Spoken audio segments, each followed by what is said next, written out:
Week one of the NFL season is all but a Monday Night Football game in the books. We saw some sloppy football, we saw some competitive football, and I watched every single NFL game, so you don't have to. Let's hop into my week one reactions.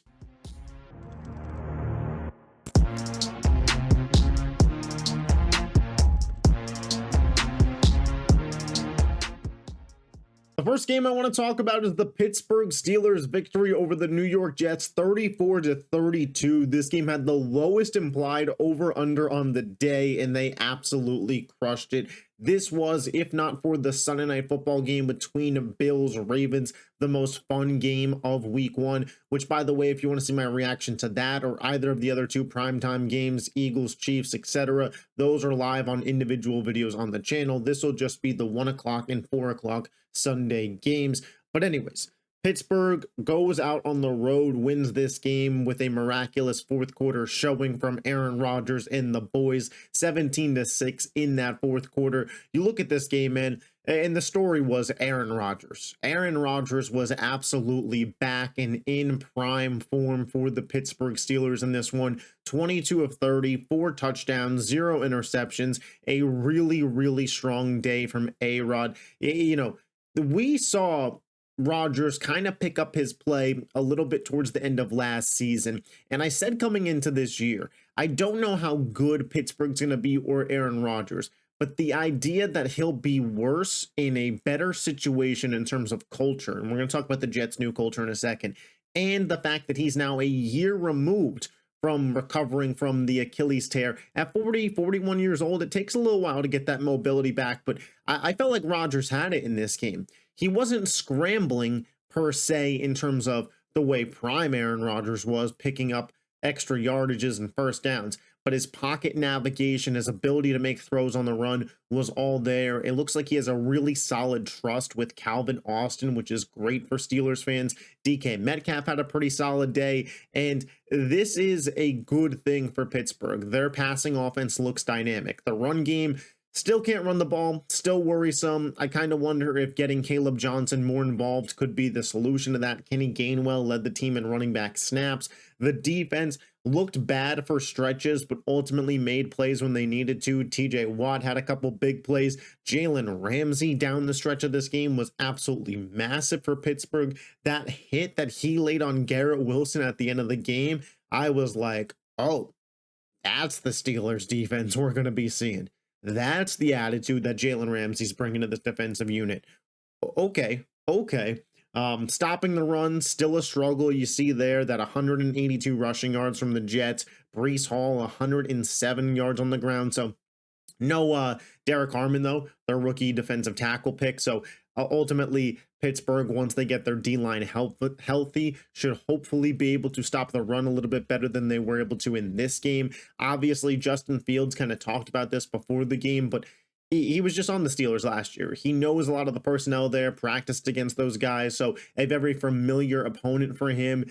Came into this game extra motivated as well. I thought the Jets showed a lot of fight, and I thought what we saw from Aaron Glenn in his coaching debut, I know he said at the podium that he doesn't play for moral victories, but if you're a Jets fan, man, even though you lost this game, you kind of have to feel good about where you're at. I don't know what the expectations were for the Jets fans this season, but this exceeded my expectations for what I thought the Jets could be offensively, and hell, just even culturally out there. Aaron Glenn had those guys playing hard on both sides of the football. Justin Fields looked better than I thought he was going to look. Garrett Wilson, 7 for 95 and a touchdown, looked like the guy they paid money to. Breece Hall, in a contract year, played some really good football. The defense was getting to tackling. Rodgers had to put on a clinic and really backpack Pittsburgh to a win in this game, and he did that. But I gotta be honest, if I'm a fan of either one of these teams, I feel really good about where I'm at. If I'm the Steelers, this is the best quarterback play I've seen since Big Ben. In one game, Aaron Rodgers comes in and has a hell of a Steelers debut. And if I'm the Jets, hey, we just flipped out the GM, the head coach, brought in a new quarterback, have some roster turnover, and in week one, we look more culturally in sync than we have looked for years at this point. This is a W for Pittsburgh, obviously, in terms of being 1-0 and Rodgers hitting. But for the Jets, even though they lost this game, I still look at them as a better team today than I did before this game. The Tampa Bay Buccaneers went to Atlanta and defeated the Falcons 23-20 in what is going to be viewed as one of the bigger games this season, in my opinion, for this division. Baker Mayfield with down weapons in terms of Godwin and McMillan, down starting offensive lineman Tristan Wirfs. His center moves to left tackle, goes on the road and wins versus Atlanta. I didn't think Baker played a great game. He does have the 3 passing touchdowns in this one, but 17 of 32. I thought you could tell Baker was rushed at times. I thought that the offense wasn't quite fully in sync, but at the end of the day, in the NFL, especially in week 1, there's going to be some sloppy play. There's going to be some grinded out play. And in even divisional games, this is going to be what happens. Teams that know you well are going to play you tougher. And Baker went out there, did what he had to do to win the game. I thought rookie wide receiver Emeka Egbuka, 4 for 67 and 2 touchdowns, was the difference maker in this game. Tampa Bay spent a first-round pick on this guy in a spot that a lot of people thought, why is Tampa Bay spending a first-round pick on a wide receiver? They are loaded at that spot. And then all of a sudden, injuries creep up on you. Chris Godwin doesn't recover the way you wanted him to. And all of a sudden, in week 1, in a divisional game, Emeka Egbuka is the reason that Tampa Bay is sitting here 1-0 at this point. This was a huge outing for him. The rushing attack with Bucky Irving, obviously not there. Does that go to show that Atlanta has a good run defense, or does that go to show with Wirfs out, Barton moved to the left side, and just a mess of a Buccaneers offensive line that they weren't able to run the ball? That's one of the things with week 1, man. You never fully know exactly what stories and what outcomes are truly there. It's something to keep an eye on, though. Is Tampa's offense going to be able to be two-dimensional? If not, I don't view them as true NFC contenders, but I'm not ready to write that off in week 1, especially with all the injuries that they had. This was a grinded out, go get it game. Baker and Tampa went and got it. For Atlanta, this has got to be a heartbreaking loss, a heart-wrenching loss. Tampa is on the road. You're hosting this game in week 1. Tampa is injured, men down, and you still can't win the game at full strength. Penix threw the ball 42 times, had a decent statistical day, but to be honest, on the eye test, I just wasn't that impressed with him. Bijan Robinson obviously had that 50-yard receiving touchdown, but he was held kind of quiet today. We know Todd Bowles gets that Buccaneers defense right, but if I'm Atlanta, this is a really disappointing loss. And based on what I thought going into the season, where I had the Falcons as about a 7-win team, I can't say I'm surprised at this outcome. Cincinnati went to Cleveland and won 17-16, starting off 1-0 for the first time in what feels like a long time, but this to me still feels like the same old Cincinnati Bengals, a very slow week 1 start, especially offensively. Zach Taylor continues to disappoint me in week 1 game plans, and Joe Burrow, T. Higgins, Jamar Chase, that trio just, they don't put up the points in week 1. I don't know why their rhythm isn't there. They were playing in the preseason. It's just a really weird flaw with Cincinnati, truthfully, because usually you could make some, not an excuse, but give a reason, like, oh, Joe Burrow recovering from an injury, not a lot of time together in the preseason. Last year, T. Higgins didn't play in the opener. This year, everybody's healthy. They were playing in the preseason, and their opponents, the Browns, who their defense is decent, but I don't think anybody's calling it a top 10 unit. And Joe Burrow, 14 of 23 for 113 yards, 1 touchdown. Jamar Chase, only 2 catches for 26 yards. T. Higgins, 3 for 33. Just a quiet day offensively. Now, don't get me wrong. The Bengals started off 1-0. And if you're a Bengals fan, you should just thank your stars that, hey, we're finally 1-0 to open up a season. Because last year, the Bengals' slow start in terms of wins is really what cost them a playoff appearance. And at the end of the day, it's ugly, it's sloppy, it's week 1 football, but you're 1-0. And that's all that should matter to Bengals fans. But when I look at this team and I saw how they played, and, you know, you could talk about the defense holding Cleveland to 16 points, but Cleveland might be the worst team in football. And you factor in the fact that Joe Flacco's 2 interceptions were on tip drill passes that his receivers dropped, and then Cincinnati was set up with good field position. You can make a case that the Browns should have won this game. Hell, they missed a field goal in the end of the fourth quarter that would have put them up by 2. And I don't know if I would have trusted Joe Burrow to lead that drive at this point in time based on how he played in this game.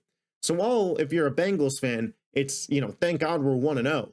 I'm not overlooking the flaws of this team. Started off slow again, had 2 kind of lucky interceptions in terms of the fact that Cleveland's receivers just threw the ball up in the air. You needed a missed field goal from the Browns. And again, this is the Browns. They are projected to be a bottom 5 team in all of the NFL. They were a bottom 2 team in all of the NFL last year. This does not give me confidence if I'm a Bengals fan by any means. For the Browns, you really miss Quinshon Judkins in this spot because you just don't have a running game whatsoever. Dylan Sampson, 12 carries for 29 yards. Jerome Ford, 6 for 8. I'm sorry, I just don't believe that that's the Bengals defensive line. I believe that that's the Browns who spent draft capital on Judkins to be their main rushing attack back. It just isn't there right now. Dylan Sampson, 8 for 64 in the receiving game, and Harold Fannin Jr., 7 for 63. So those rookies showing up in the receiving game, but an overall sloppy, gross game that the Bengals get a win on, but I don't think either team could leave this game feeling great. Then we saw the Indianapolis Colts put belt to ass on the Miami Dolphins, 33-8 in this game. And there's two very different angles to look at this game through the lens of, and I think both could be true. The Miami Dolphins might be the worst team in football. And I'm not just talking about Tua Turnover, we'll get to him, but that defense might be the worst defense in all of football. That is a terrible unit. The defensive line is good, not great. And that back seven is a disaster. Rasul Douglas, Jack Jones brought in towards the end of preseason. Those guys either not good enough or just not well in the system yet. But the Indianapolis Colts, led by Daniel Jones, who we know who Daniel Jones is at this point in time. He's serviceable, a really high-end backup, and a really low-end starter in the league. Had a great game in this one. Not taking anything away from the guy. But 7 drives, 7 scoring drives, absolutely dominated time of possession, and they made Daniel Jones look like a top 10 quarterback in football. That is what the Miami Dolphins did in this game. You could run all over them, you could throw all over them. They could barely tackle. I mean, there was a third down play to Tyler Warren where he was dead to rights, and he makes one back cut, and 2 Miami Dolphins defenders go flying. Don't get me wrong, I get it. Tyler Warren's a great athlete for a tight end. But this is just sloppy defense and sloppy culture. And we heard about it all preseason, all the joint practices that they had with Detroit, where Detroit says, I don't know how they play football over there, but it's not how we play football over here. The Dolphins just getting wrecked in every single joint practice. This is a bad football team. Mike McDonald, we'll see if he makes it past October as the head coach of this squad. And Tua Turnover, man. 3 turnovers in this game, absolute killers. All 3 were pretty terrible on his end. The first interception was a Stevie. That fumble was really, really bad. Tyreek Hill is dejected on the sideline. Can you even blame him at this point? The Miami Dolphins are the epitome of dysfunction in the National Football League. There's no other way to word it. This is a terrible, terrible football team, a terrible culture, bad coaching, bad quarterback play that you've committed $55 million to. It's exactly what I told you this team was. The Indianapolis Colts, I think I was too low on them. I know that I just spent a lot of time talking about how bad the Dolphins are, and that's true. But the Colts did beat the crap out of them. And that is what a good team does to a bad football team. The Colts, if they can keep this up, because Shane Steichen's a guy that I've believed in. Jonathan Taylor, I think, is really solid. Pittman, Warren, Adonai Mitchell, Alec Pierce, Josh Downs. Like, those are weapons cores that are serviceable to good to maybe even great if Tyler Warren ends up being an absolute stud for a quarterback to have. And if Daniel Jones can run this Shane Steichen offense and limit his mistakes and be efficient, and the ground game's good enough for them to control pace and tempo, the Colts could be a playoff team. And based on what we saw yesterday from the AFC South, maybe they compete for the division this year.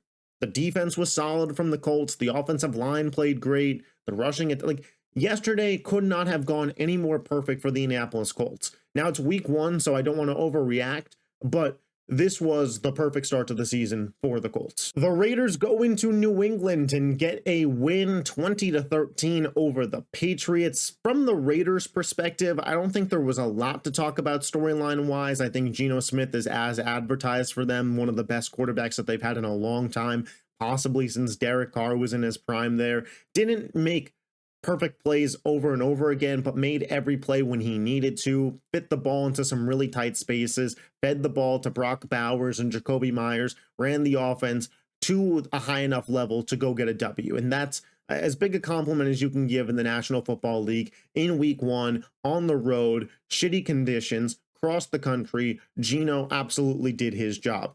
Pete Carroll has that defense ready to roll. A defense with not a lot of names that jump off the page to you in terms of roster. I thought played really good football together. And when you look at the Raiders as a whole, this is a team that can be frisky, can compete for a playoff spot in the AFC.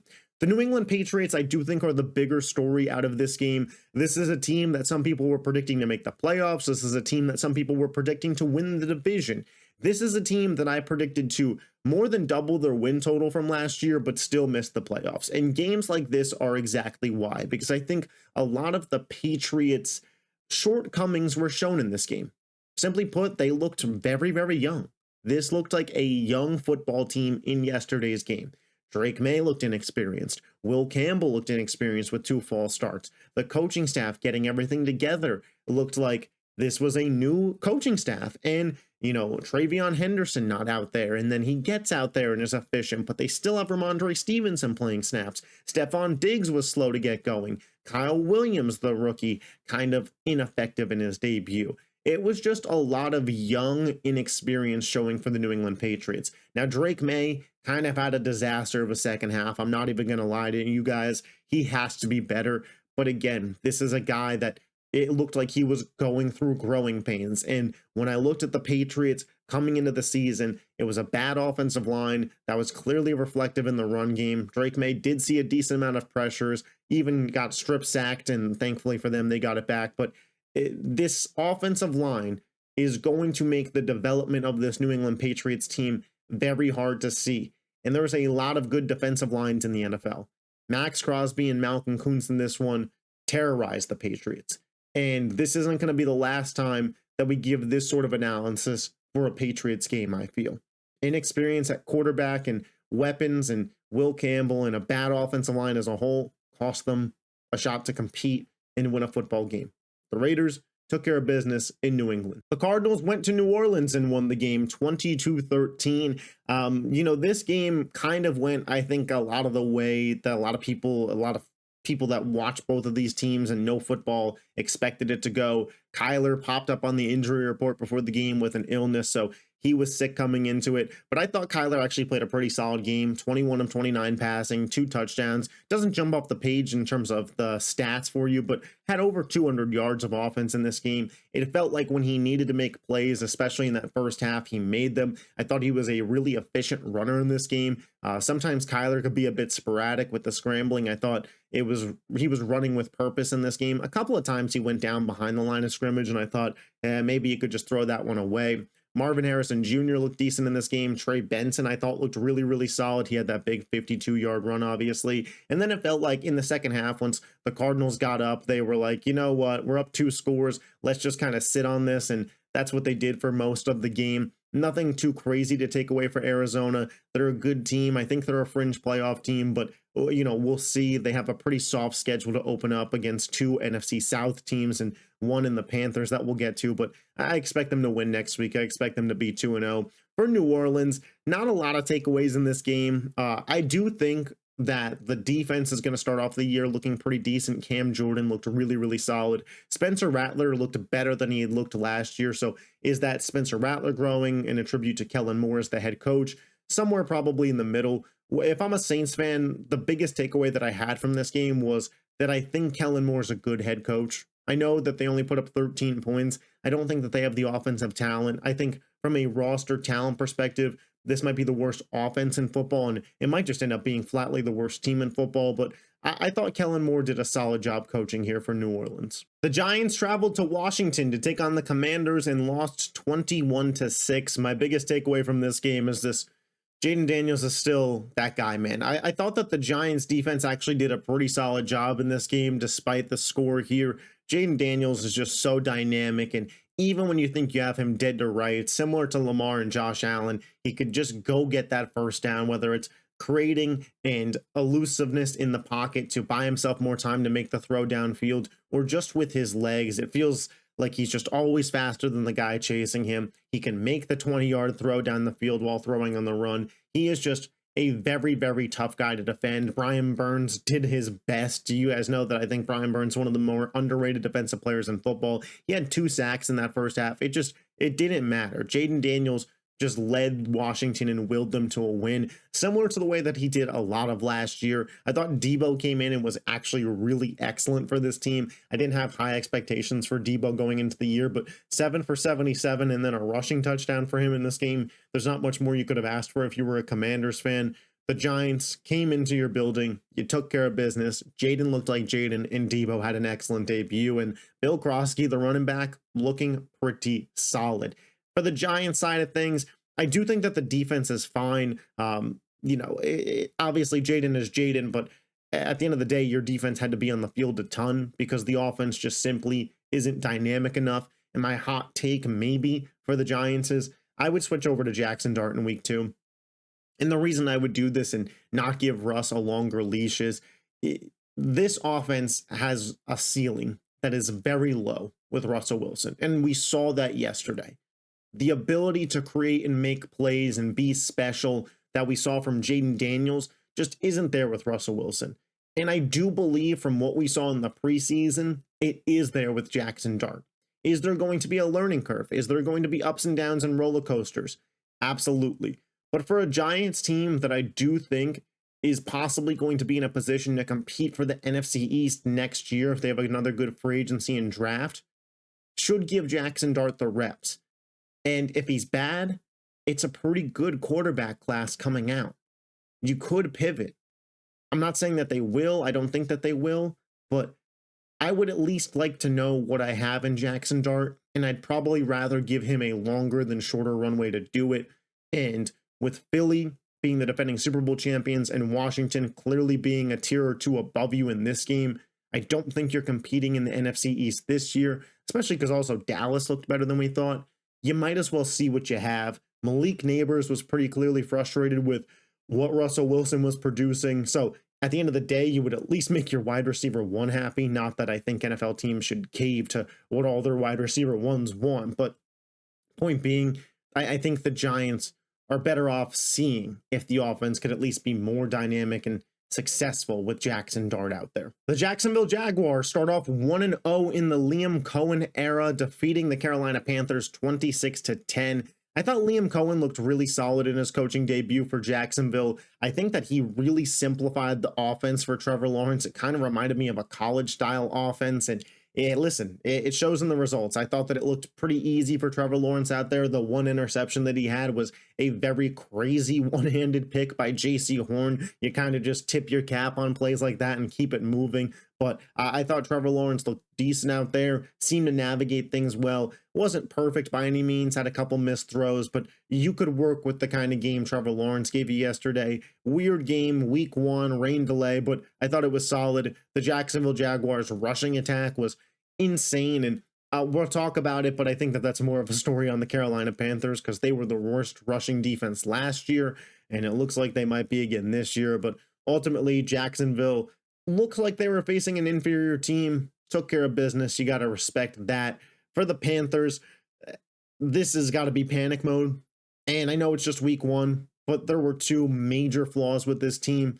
The run defense didn't look fixed at all, despite Derek Brown being out there. The holes rushing through the inside and outside that were there for Travis Etienne, Trevor Lawrence, etc. were just impossible to ignore. Travis Etienne, 16 for 143.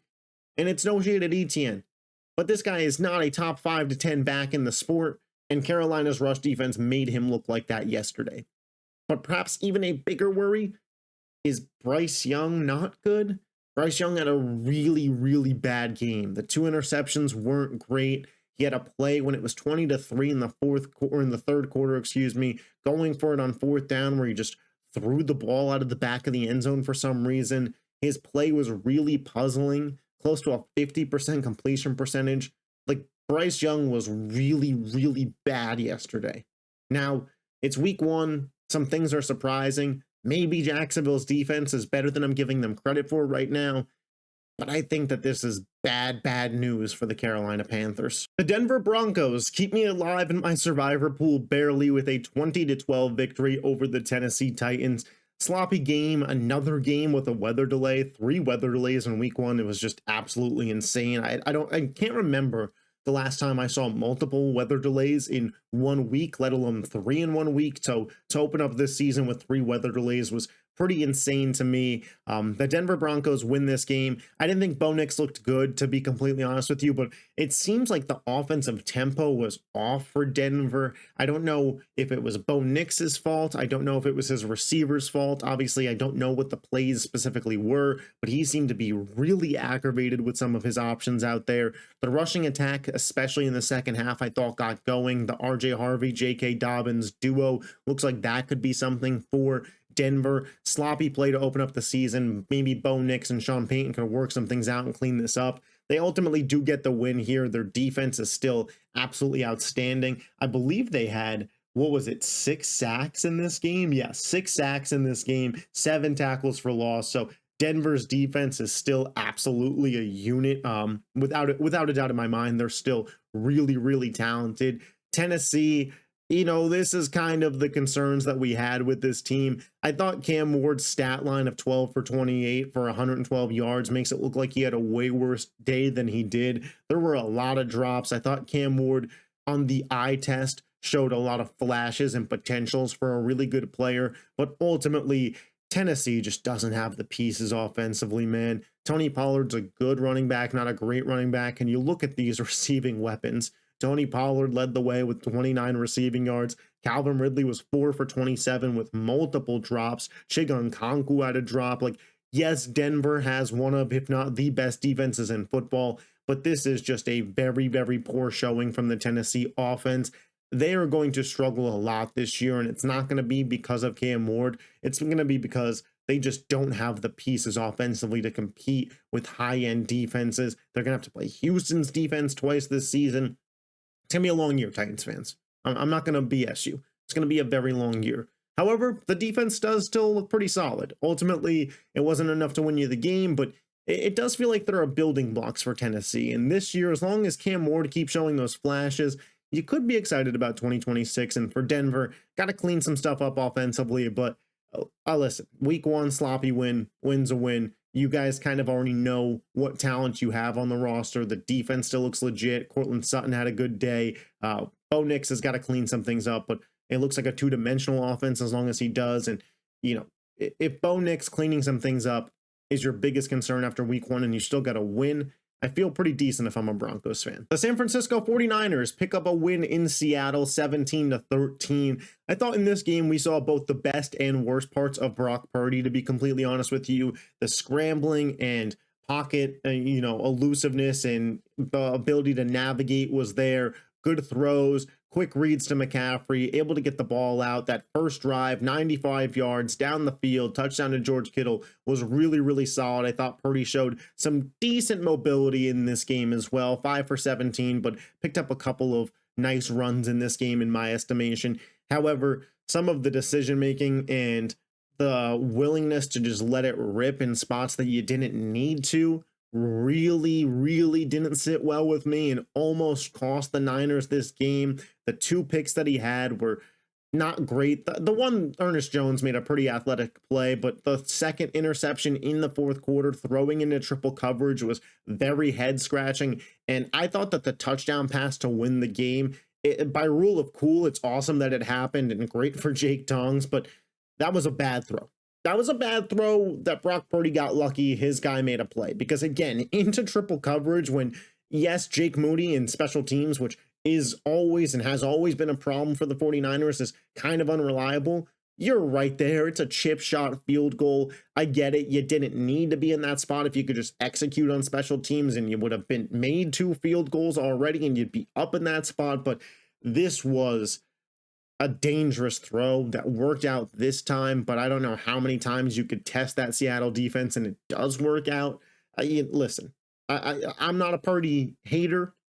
At least I wouldn't classify myself as one, but this wasn't a great game for Brock overall. A lot of ups and downs, and some of the downs were pretty bad. It was nice to see McCaffrey back out there. The team's just way better with him. The guy had 140 total yards of offense, almost 30 touches, so he looks healthy. He looks ready to roll, and they certainly need him to be. The defense with Sala looked way better. Nick Bosa makes the game-winning play at the end, pushing the offensive lineman into Darnold, forcing the fumble, and then recovering the fumble. So I think San Francisco has some real juice behind being a playoff contender this year.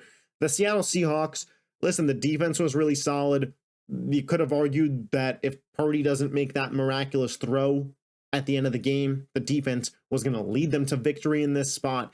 But the offense, man, my concerns going into the season and why I struggled to believe in Seattle as a playoff team were perfectly displayed by this offense. It's JSN and who else, man? Cooper Kupp, 2 for 15. Elijah Arroyo, 1 for 7. Ken Walker, 3 for 4. Not a real great run game. Sam Darnold was okay, but without Kevin O'Connell, an amazing offensive line, and tons of good weapons, he looks like a below average starter, not a potential MVP guy. It's just, the Seattle offense never made sense to me, and I don't think this is the last time we're going to see a poor offensive showing for this team, because while Saleh does make the 49ers defense better and Bosa is a stud, I wouldn't classify the Niners as one of the league's better defenses, yet in this spot, in this game, they looked like it.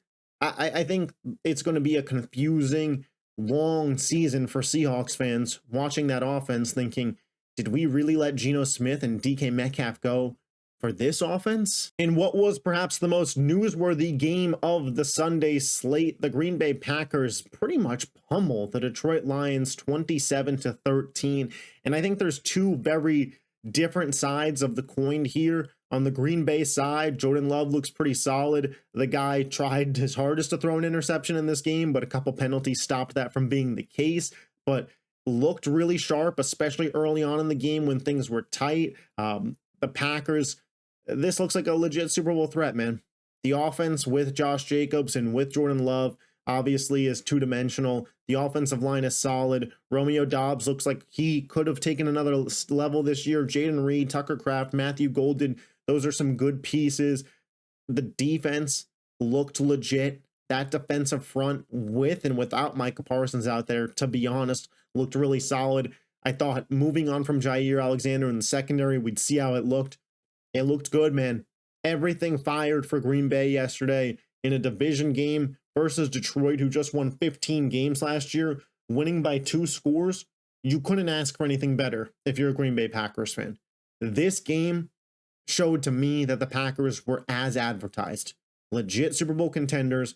Micah Parsons shook up that defensive line and made multiple plays, whether it was pressures or that sack that he had in the fourth quarter. He looked really good, and he's only going to look better.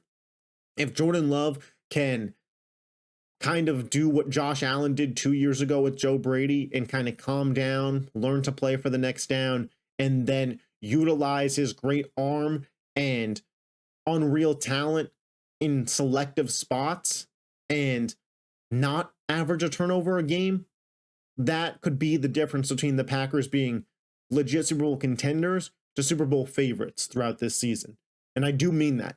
And yeah, I'm nitpicking a little bit, but when we're talking about competing for a Lombardi, you have to nitpick a little bit. And for Detroit, man, I don't want to be a guy who falls victim to week 1. And I don't want to be a guy who overreacts. But this looked bad. This looked really, really bad. If I'm a Detroit Lions fan, on the panic meter, I'm at a 10. There were a lot of question marks coming into this season about how we were going to look.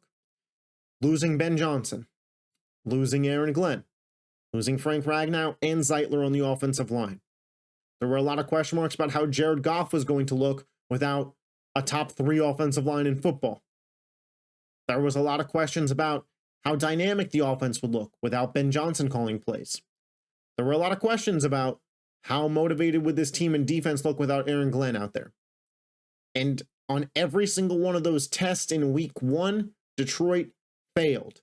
Jared Goff looked pretty bad without one of the better offensive lines, got sacked 4 times, and had to dump the ball off a ton. He had 31 completions, yes, but 10 of those were to Jahmyr Gibbs for only 31 yards. But those are not productive completions. That's, oh shit, let me get the ball out. And Gibbs is right there. And there were a couple of those plays to Amon-Ra St. Brown as well. Jameson Williams fresh off a great extension, 4 for 23. Not really acceptable. Couldn't run the ball at all. 46 rushing yards. And this is a Green Bay team who just traded away Kenny Clark. And I had some question marks about their run defense. And I don't know if that's more Green Bay proving me wrong or Detroit. Holy shit, Frank Ragnow and Zeitler are gone and Ben Johnson's not scheming up our run plays. I can't wait to watch the Bears tonight. Because if we watch the Bears have just a similar outing to what the Jets did, because Aaron Glenn had the Jets playing hard and playing good. The Jets played better football yesterday than the Detroit Lions. Didn't think I'd be saying that in the Big 2025. And if the Bears tonight look good, I'm telling you, man, the Detroit Lions might not only have missed their Super Bowl window, but if this is the team we're getting week to week, this might not even be a playoff team, especially in an NFC North, man. And again, I'm trying not to be an overreacting guy. There is a lot of talent in Detroit, but every single one of the worst fears about that team came true yesterday. And then lastly, the Los Angeles Rams win a 14-9 game over the Houston Texans. I know a lot of people don't like defensive football. I thought this was a super, super exciting game. Both of these teams have really good defenses. I think both could have top 10 defenses. Will Anderson Jr., you guys know that's my bet to win Defensive Player of the Year. 2 sacks in this game. He absolutely balled out. The difference to me was Matthew Stafford made the plays that CJ Stroud didn't. And I thought Puka Nacua looked like one of the league's best wide receivers in this game. 10 for 130, multiple first down pickups, and he was the difference maker. Matthew Stafford got touchdowns while CJ Stroud led field goal drives in that second half. The Rams defense shut out the Houston Texans. The offensive line groups are usually the last groups to put shit together. I have some question marks about the way that Houston arranged their offensive line. Ursary was supposed to be the left tackle, then he was the right tackle, then Cam Robinson gets hurt, then he's back to left tackle. The offensive line looks better, then Cam Robinson comes back in the game. Ursary, a rookie, back to right tackle, and shit looked bad, to be completely honest. I thought CJ Stroud was well on his way to potentially leading a game-winning drive before Dara Gumbawale fumbled that football. A lot went wrong in this game, and I know that I'm viewed as a CJ Stroud defender, and I thought he took some bad sacks in this game. 2 of them I thought, you got to get that ball out, but to be honest, I thought CJ did a lot of what he could in this spot with the pressure he was getting, the way his receivers were playing. You know, Higgins and Knoll had to step up in this game, 2 rookies in their first game. It was a close game. I viewed both of these teams going into the season as Super Bowl contenders. They had a competitive game, a defensive battle, a sloppy week 1 game, and I view them both still on a similar light, and I view them in a similar vein to one another. So, you know, while it's a shitty loss for Houston, I'm not really panicking on them. And while the Rams didn't light up the world offensively, I'm not pulling them out of a Super Bowl contender tier either. I think this was just a battle between 2 really solid teams, and the Rams came out in this one because at the end of the day, McVay and Stafford are just at a better spot than Caley and Stroud are going to be in week 1.